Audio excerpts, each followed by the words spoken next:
This is Dr. Lou Cella, and I'm a doctor of sport and performance psychology who helped Haverford High School go from 1-9 to 11-2 last year after their triple option football academy camp.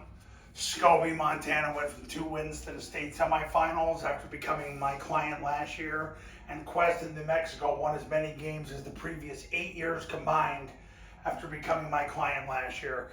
And in this video, we're going to talk about coaching the if-then for the Playside on Midline Triple Option.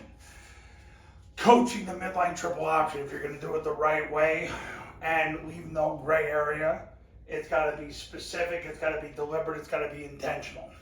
What you got to understand for the Playside receiver is he's going to block the deep defender. He's got to cancel the deep defender. The deep defender is the strong safety to the off corner to the end zone.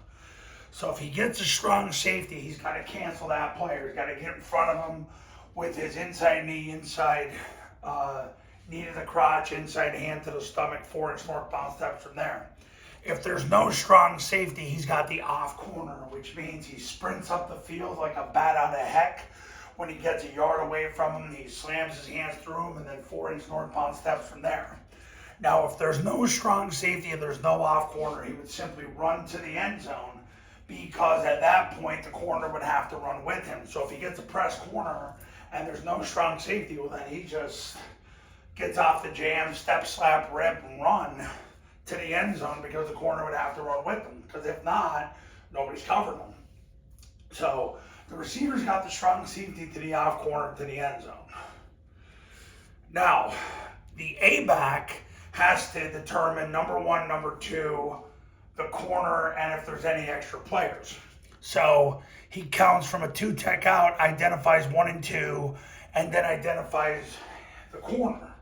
If there's no extra players, which means from the tackle out, there are no extra players, he's going to load. He's going to step with his inside foot. First, he's going to block the mic. If the mic's canceled, they're not there, he'll go to the free safety. Now, if there's a 1 and a 2, a corner, and there is an extra player, then what will happen is if it's a strong safety, he'll kick the corner because he knows the receiver's going to block the strong safety because that's the deep defender. If it's 1, 2 with an overhang, he'll block the overhang. That's how that works. Now, if it's 1, 2, or excuse me, if you get a 1 and 2, like a triple stack defense, he basically will block the extra player, but really he loads it. Now, if it's a situation where he gets a 1, a 2, a corner, and 2 extra players, he's got to make a tackle call to tell the tackle, we're both arcing. You arc the first guy, I arc the second guy, which usually means he's kicking out the corner. So the A-back is loaded to arc the tackle. He loads if there is no extra player. He arcs if there is an extra player. And he makes a tackle call if there's 2 extra players, which means there's double run support.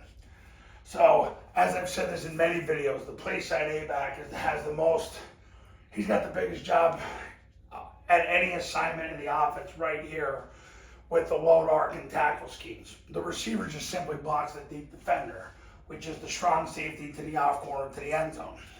The tackle is always going to veer inside unless he gets a call that moves him otherwise. If the guard makes a 50-50-50 call, which means there's a zero technique with an uncovered guard Playside mic, he'll veer outside to pick off the mic. If he gets a tackle call, he'll take 3 flat steps, step at 45 degrees, and block whoever's in the C gap. So the tackle veers inside, and if he gets a call that tells him otherwise, he'll do that, whether it's veer out to the mic or whether he arcs the C gap. So that's his job. The guard's job is he aces if there's a 2-eye or a 1 technique. If there's none of that, he veers inside, and he's got to make a 50-50-50 call if there's a 0 technique uncovered guard Playside mic. If that's the case, he just blocks the mic, and then the tackle veers outside so that if they scrape exchange, he can pick off the mic. So that's the guard's job. So, deep defender, load arc tackle call, veer in, And then if he gets a call that tells him otherwise, he does otherwise. His rule is ace to veer, and he's got to make a 50-50-50 call if there's a zero technique with an uncovered guard or Playside Mike, which would be a 50 defense. The quarterback, and I'm just going to throw the quarterback in on this, the quarterback, his job is to take the snap, jump backside A gap, and point the ball. And it's the B-back's ball unless number one can cancel the B, which is the first player from a two technique out can cancel the B. If that's the case, the quarterback will reseat the ball, run off tackle, and run to the end zone unless number two can tackle him. And if number two can tackle him, the quarterback stops his feet, flicks the ball to the A coming around. So this is why you got to spend 25% of your practice time on mid-triple, because he's got the deep defender, which is the strong safety to the off corner to the end zone. He's going to determine load arc or tackle scheme. He's veering inside, and if he gets a call that tells him otherwise, he does that. The guard is ace to veer, and he's got to make a 50-50-50 call if it's a, zero technique, uncovered guard, Playside Mike. And then the quarterback's got to cancel number 1 and 2 with the football. So really, it's involved. But guys, the benefits of it are limitless. That's why it's the greatest concept that God ever invented. You don't have to block the play side defensive line. I mean, you're going to be able to cancel the defensive tackle and the defensive end without blocking them. It's worth the investment. It's worth the investment. It's worth the investment. So the rules. He's got the deep defender. He's got the run support, which means he's got to determine whether it's a load, arc, or tackle call. And coaches, you're not going to get tackle calls very often. You don't get double run support very often in high school because the zone dive takes a lot of that away. My clients very rarely get double run support, but you got to go through it just in case. The tackle's veering inside, and if he gets a call, if he gets a call to a 50-50-50 call, he veers outside. If he gets a tackle call, which I told you was very rare, he would arc the C-gap player. The guard is acing with the center, and if there's no Playside A-gap defender, then he is veering inside. And if he's uncovered, he goes straight to the mic. He's got to make a 50-50-50 call to tell the tackle to veer outside so they don't get beat on the scrape exchange. Quarterbacks, listen, it's worth everything with your quarterbacks because he takes the snap, jumps backside A gap, points the ball.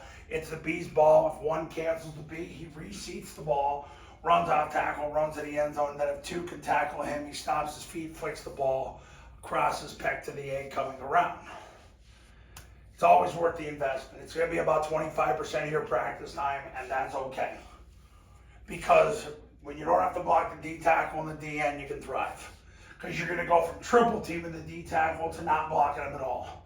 So you're going to take the D tackles out of the game. Can you imagine running an offense where the D tackles never make a tackle? Well, you're running it. So this is coaching the if-then for the play side on Midline Triple Option. Coaches, if you're ready to become a client and go all in, whether it's the camps for the online academy, give me a call right now, 570-332-0265, 570-332-0265. Currently, right now, I am literally across the street from the Kansas City Chiefs and Kansas City Royals baseball stadium. Awesome experience. I'm on my way. I'm about 5 hours away from my, 5 to 5.5 hours away from my next camp this week in Kansas. 6th camp I've done this spring. So you're ready to sign on and do a camp, give me a call, let me know. I got openings in July. I got openings at the end of June if you can make it happen. And I got openings in August. So whenever you're ready, give me a call. I'll see you in the next video. Talk soon.